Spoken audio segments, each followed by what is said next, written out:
বাজারে নেই কোনো ধরনের পণ্যের ঘাটতি, তবে বৃষ্টির অজুহাতে মূল্য বৃদ্ধির চাপ পড়েছে নিত্যপণ্যে। সরবরাহ কমার কথা বললেও ছুটির দিনেও রাজধানীর কাঁচা বাজারগুলোতে ছিল না ক্রেতাদের ভিড়। এই পরিস্থিতিকে পুঁজি করে অধিকাংশ পণ্যে বাড়তি দাম হাঁকাচ্ছেন বিক্রেতারা।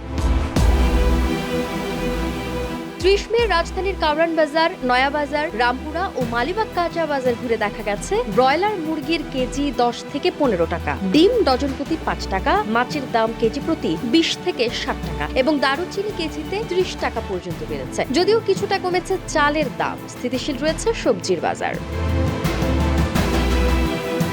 বাজারভেদে প্রতি কেজি সোনালী মুরগি বিক্রি হচ্ছে ২৩০ থেকে ২৬০ টাকা, সঙ্গে প্রতি কেজি দেশি মুরগি বিক্রি হচ্ছে ৬২০ থেকে ৭০০ টাকা, যা ৭ দিন আগেও ৬০০ থেকে ৬৮০ টাকায় বিক্রি হয়েছে। এছাড়া প্রতি কেজি গরুর গোশত বিক্রি হচ্ছে ৭০০ থেকে ৮০০ টাকা। নয়াবাজারের মুরগি বিক্রেতা বলেন, পাইকারি আড়ত কাপ্তান বাজারে মুরগির সরবরাহ কমেছে। পাইকাররা বলছেন খামার থেকে সরবরাহ কমেছে, পাশাপাশি বৃষ্টিতে পরিবহন খরচ বাড়ায় দাম কিছুটা বেশি। এজন্য আমাদের বেশি দাম দিয়ে এনে বেশি দামে বিক্রি করতে হচ্ছে।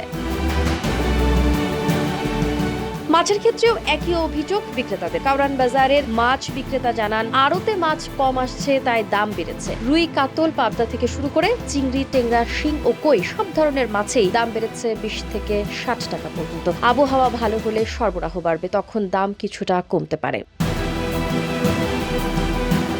এদিকে খুচরা বাজারে চালের দাম কিছুটা কমলেও ডালের বাজার চড়া। মান ভেদে প্রতি কেজি মসুর ডাল এখন বিক্রি হচ্ছে ১০০ থেকে ১১৫ টাকায়, যা এক সপ্তাহ আগেও ছিল ৯৫ থেকে ১১০ টাকা। ঈদ সামনে রেখে মশলার বাজারেও প্রভাব পড়েছে। দারুচিনি এখন বিক্রি হচ্ছে কেজিতে ৫৮০ টাকা, যা আগে ছিল ৫৫০ টাকা। নিত্যপণ্যের সরবরাহে বড় ধরনের সংকট না থাকলেও বৈরী আবহাওয়া এবং ঈদকে কেন্দ্র করে বাজারে কৃত্রিম সংকট তৈরি হয়েছে। এতে চাপে পড়েছে সাধারণ ক্রেতারা। বাজার পরিস্থিতি নিয়ন্ত্রণে রাখতে সংশ্লিষ্ট কর্তৃপক্ষের কঠোর নজরদারি জরুরি।